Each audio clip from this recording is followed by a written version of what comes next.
Hello, YouTube. It's me, John Avenger, once again, and welcome to another Black History Month movie. This time we're talking about a 1996 film featuring mostly a white cast, except for like B.D. Wong. But it takes place in Africa. It counts. I guess it counts. This is the 1996 superhero movie directed by Simon Winter. Is this the same guy that did... This guy is from Australia. What other films has he done? He did Harley Quinn. No, not the Harley Quinn movie from 2 years ago. It's a different Harley Quinn.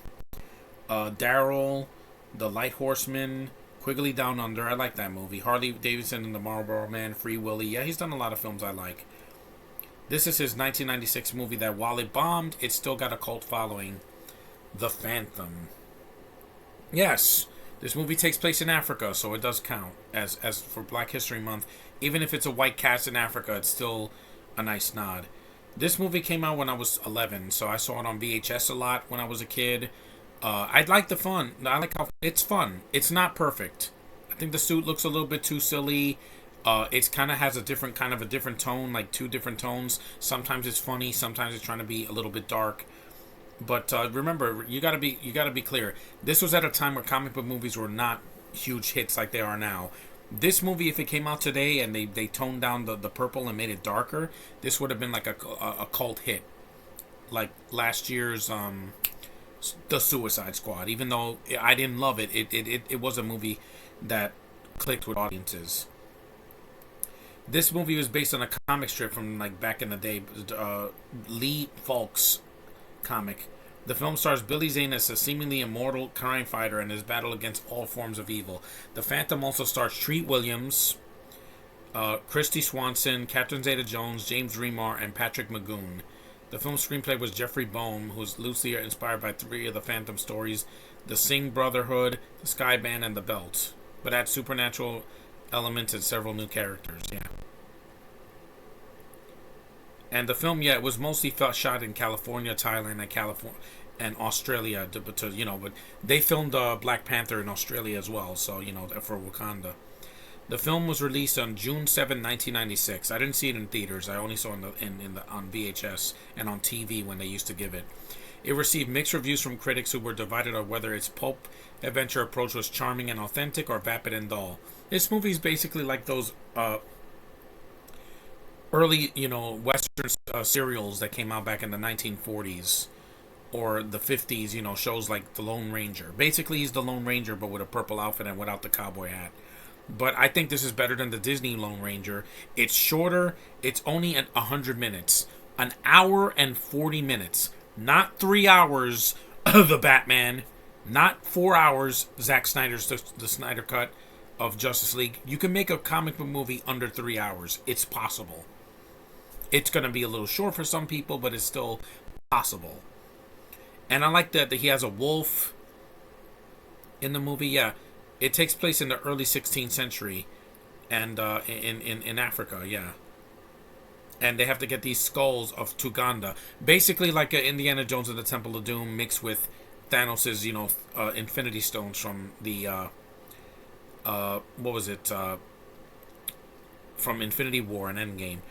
They go into the future in 1938. Well, it's a period piece, basically. And the 21st Phantom finds Quill leading a mercenary group in the jungle. Yeah, in the jungles of Africa. And later on, you meet the always gorgeous Chrissy Swanson as our love interest for this movie. I saw her at a convention. At a GalaxyCon last year. She plays Diane Palmer. And then you have Treat Williams. He's the main villain, one of the main villains. He's Xander Drax. He's so over the top in this, but he's having fun, and you can tell that he's having a ball. Catherine Zeta-Jones is the first movie I ever saw her in. Yes, I know she's Welsh, but back then, it didn't bother me. Now that they're in everything, it bothers me, because it's overexposure. That's my problem. She's not one of them. She's the 10% I can stomach, because she's beautiful, and she can act. If you've seen Chicago, you'll know what I mean. And, she does a good job for what is given. For what she's given, she's the hot chick that wants the Phantom in the worst way. And, the movie it suffered from the same fate as period comic book pieces like The Shadow, which I have not seen yet, The Rocketeer, which I love, and yeah, basically people didn't want to see a 1930s, comic book movie in the 90s. They just thought it was too like old fashioned. I think it's fun though. It's it's a lot lighter than a lot of the comic book movies from today. It doesn't have a joke every 2 minutes. It doesn't have an F-bomb every 5 minutes like Suicide Squad, thus or Peacemaker. It was a different time, guys.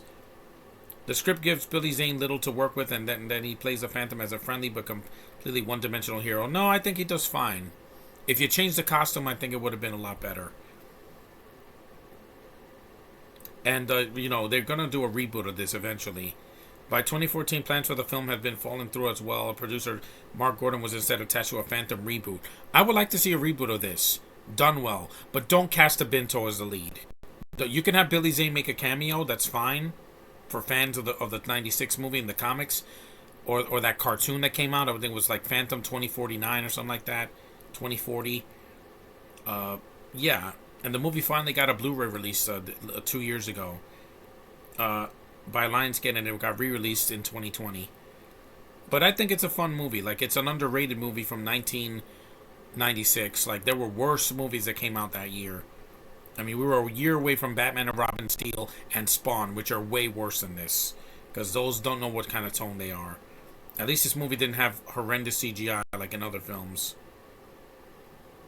And like I said, it takes place in the 1930s Africa, so it counts. In the comics, he's actually from he's in lineage to a black kingdom, I believe. And yeah, it says it here in IMDb that it's basically like a Black Panther, but like 20 some years earlier. The Phantom, descendant of a line of African superheroes, see, wink wink, travels to New York City to thwart a wealthy criminal genius from obtaining 3 magic skulls, which are given the secrets to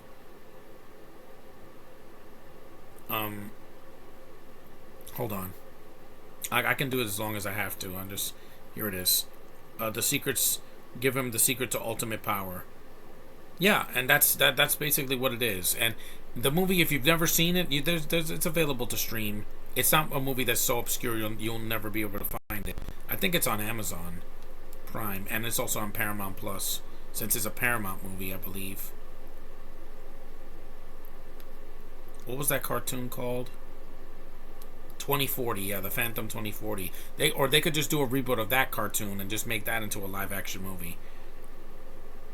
Yeah, the Phantom 2040. I remember the video game and the TV series. The TV series actually came out before the movie, so interesting factoid. But if you're looking for a fun time, an inoffensive movie that's not gonna be, your kids can watch, that's a bit old-fashioned, but it's has its moments. It's worth your time. It's worth at least one watch.